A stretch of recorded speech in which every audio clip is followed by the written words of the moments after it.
हाँ जी बच्चों, तो हमारा पॉइंट चल रहा था इन राज्यों का प्रशासन कैसे चलता था। पहले के राजाओं की तरह इन राजाओं के लिए भूमि कर सबसे महत्वपूर्ण बना रहा। राजा अधिकतर जो ज़मीन होती थी, जो उनका राज्य होता था, उसके ऊपर कर लगाकर, टैक्स लगाकर ही अपनी आमदनी करते थे और अपने राज्य को चलाते थे। ठीक है। प्रशासन की प्राथमिक इकाई गांव होते थे, लेकिन धीरे धीरे कई नए बदलाव आए। राजाओं ने आर्थिक, सामाजिक, राजनीतिक और सैन्य शक्ति रखने वाले लोगों का समर्थन जुटाने के लिए कई कदम उठाए। उदाहरण के तौर पर क्या कदम उठाए? कुछ महत्वपूर्ण प्रशासकीय पद आनुवांशिक बन गए, यानी कि जो मेन काम होते थे, मेन जॉब होती थी, वो आनुवांशिक बना दिए। यानी कि अगर आज एक पिता काम कर रहा है तो वही उसके बेटे को मिल जाएगा, फिर उसके बाद उसके बेटे को, फिर उसके बाद उसके बेटे को। तो इस तरह आनुवांशिक बना दिए। जैसे कि कवि हरिशेन अपने पिता की तरह महादंडनायक अर्थात मुख्य न्याय अधिकारी थे।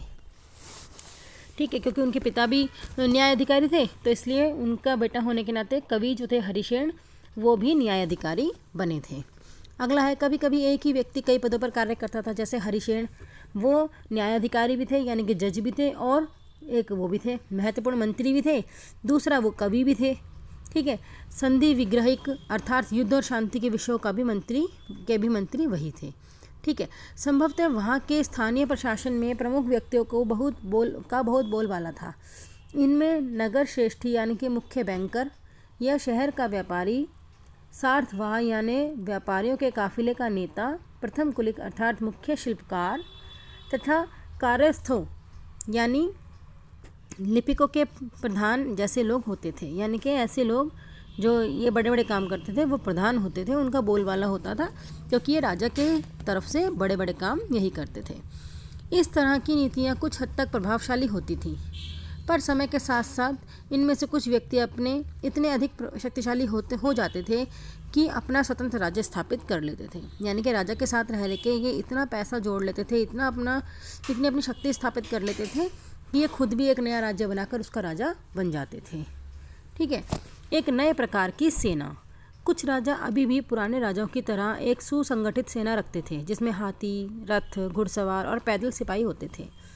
इनमें सेना नायक भी होते थे, जो आवश्यकता पड़ने पर राजा को सैनिक सहायता दिया करते थे। इन सेना नायकों को कोई नियमित वेतन नहीं दिया जाता था। बदले में इनमें से कुछ को भूमि दान दिया जाता था, यानी कि इन्हें कोई सैलरी नहीं दी जाती थी, बल्कि इन्हें भूमि का टुकड़ा दान दे देते थे। दी गई भूमि से ये कर वसूलते थे, जिससे वे सेना तथा घोड़ों की देखभाल करते थे। साथ ही वे इससे युद्ध के लिए हथियार जुटाते थे। इस तरह के व्यक्ति सामंत कहलाते थे। जहाँ कहीं भी शासक दुर्बल होते थे, ये सामंत स्वतंत्र होने की कोशिश करते थे। यानी कि ऐसे लोग जो राजा की तरफ से सेना नायकों को ज़मीन देते थे, ये लोग धीरे धीरे करके इतनी ताकतवर हो जाते थे, जब दिखाई देता था कि राजा के पास उतनी शक्ति नहीं है, तो ये राजा का राज्य छीनने या अपना नया राज्य स्थापित करने के लिए आगे बढ़ने लगते थे सामंत। ठीक है। अगला पॉइंट है हमारा, दक्षिण के राज्यों में सभाएं। पल्लवों के अभिलेखों में कई स्थानीय सभाओं की चर्चा है, यानी कि कई जगह पर स्थानीय सभाएं मीटिंग होती थी। इनमें से एक था ब्राह्मण भूस्वामियों का संगठन, जिसे सभा कहते थे। ये सभाएं उप समितियों के जरिए सिंचाई, खेतीबाड़ी से जुड़े काम, सड़क बनाने के काम, मंदिरों के देखरेख आदि के लिए करती थी। यानी कि जो सभाएं होती हैं, पंचायत वगैरह है, वो गांव में भी क्यों बैठती हैं? ताकि कोई दिक्कत परेशानी हो या गांव को ठीक ढंग से चलाने के लिए। तो ऐसे ही यहाँ पर भी जब ये सभाएं बैठती थी, वो सभाएं सिंचाई, खेतीबाड़ी, सड़क बनाना या मंदिरों की देखरेख के लिए काम कैसे होगा उसके बारे में बातचीत करने के लिए बैठती थी। जिन इलाकों में भूस्वामी ब्राह्मण नहीं थे, वहाँ उर नामक ग्राम सभा के होने की बात कही गई है।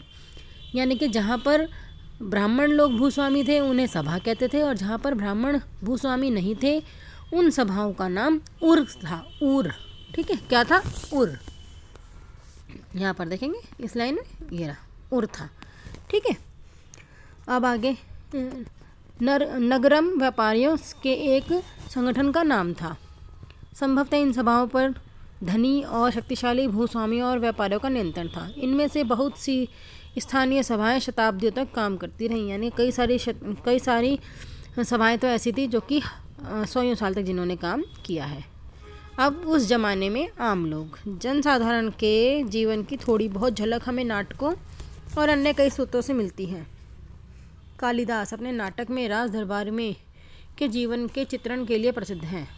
इन नाटकों में एक रोचक बात यह है कि राजा और अधिकांश ब्राह्मणों को संस्कृत बोलते हुए दिखाया गया है, जबकि अन्य लोग तथा महिलाएं प्राकृत बोलते हुए दिखाए गए हैं।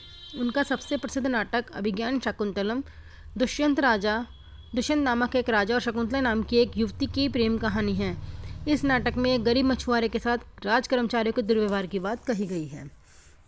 तो क्या है वो कहानी, जरा पढ़ें। एक मछुआरे को एक अंगूठी मिली। एक मछुआरे को एक कीमती अंगूठी मिली। यह अंगूठी राजा ने शकुंतला को भेंट की थी, पर दुर्घटनावश उसे एक मछली निगल गई। जब मछुआरा इस अंगूठी को लेकर राजमहल पहुंचा तो द्वारपाल ने उस पर चोरी का आरोप लगाया और मुख्य पुलिस अधिकारी भी बहुत बुरी तरह से पेश आया। राजा उस अंगूठी को देखकर बहुत खुश हुए और उन्होंने मछुआरे को इनाम दिया। पुलिस वाला द्वारपाल मछुआरे के से इनाम का कुछ हिस्सा हड़पने के लिए उसके साथ शराब खाने चल पड़े। ठीक है, तो मतलब ये कहानी दे रखी है कि ये एक कहानी है अभिज्ञान शाकुंतलम, उसका ही एक पार्ट है।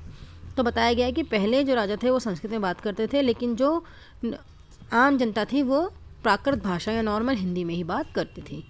चीनी तीर्थयात्री फाशियान का ध्यान उन लोगों की दुर्गति पर भी गया जिन्हें ऊंचे और शक्तिशाली लोग अछूत मानते थे। इन्हें शहरों के बाहर रहना पड़ता था। वो लिखते हैं, यानी कि जो फायन आए थे चीन से, उन्होंने लिखा कि अगर इन लोगों को शहर या बाजार के भीतर आना होता था तो सभी को आगाह करने के लिए ये लकड़ी के एक टुकड़े पर चोट करते रहते थे। यह आवाज़ सुनकर लोग सतर्क होकर अपने को छू जाने से या किसी प्रकार के संपर्क से बचाते थे। यानी कि लोग लकड़ी का एक टुकड़ा लेकर आपस में उन्हें बजाते हुए लोगों को बताते थे कि हम आ रहे हैं, दूर हो जाओ। तो छुआछूत का भेदभाव उस वक्त बहुत ज़्यादा था। एक जगह बाणभट्ट द्वारा अभियान पर निकली राजा की सेना का बड़ा सजीव चित्रण किया गया है। ये भी एक कहानी है, इसे पढ़ लेते हैं। कि बाणभट्ट ने राजा की सेना के बारे में बताया गया है। राजा बड़ी मात्रा में साजो सामान लेकर यात्रा करते थे।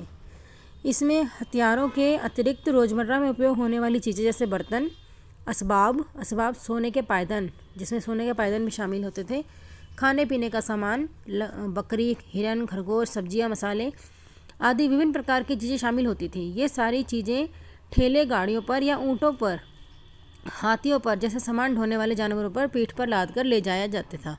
इस विशाल सेना के साथ साथ संगीतकार नगाड़े, बिगुल और तुरही बजाते हुए चलते रहते थे। रास्ते में पड़ने वाले गांव वालों को उनका सत्कार करना पड़ता था। वे दही, गुड़ और फूलों का उपहार लाते थे और जानवरों को चारा भी देते थे। वे राजा से भी मिलना चाहते थे ताकि अपनी शिकायत या कोई अनुरोध उनके सामने रख सके, पर ये सेनाएं अपने पीछे विनाश और विध्वंस की निशानी छोड़ जाती थीं। अक्सर गांव वालों की झोपड़ियां हाथी कुचल डालते थे और व्यापारियों के काफिलों में जूते बैल इस हलचल भरे माहौल से डरकर भाग खड़े होते थे। बाणभट्ट लिखते हैं, पूरी दुनिया धूल के गर्त में डूब जाती थी। यानी कि एक तरफ तो राजा के आने पर उन लोगों को राजा का सम्मान करना पड़ता था और उनके जानवरों को भी चारा खिलाना पड़ता था। और ठीक है, वो राजा से मिलना भी चाहते थे, लेकिन राजा से मिलने के बाद, राजा के जाने के बाद उन्हें क्या मिलता था? उन्हें मिलता था कि जो हाथी होते थे, वो जो राजा के साथ हाथी आते थे, वो लोगों के सारे घरों को, सारे जगहों को कुचल डालते थे, झोपड़ियों को, और उनके इस विध्वंस से जो वहाँ के बैल होते थे वो डर जाते थे और वो भी खूब दूर तक भाग जाते थे और फिर वो पकड़ में भी नहीं आते थे। तो ये कहा गया है कि पूरी दुनिया धूल में ही मिल जाती थी उन लोगों की राजा के आने से। ठीक है, ये चैप्टर हमारा पूरा हुआ। इस चैप्टर में अगर कोई दिक्कत परेशानी है तो पूछ लेना, इसके क्वेश्चन आंसर मैं आपको सेंड कर दूँगी। ठीक है, ओके।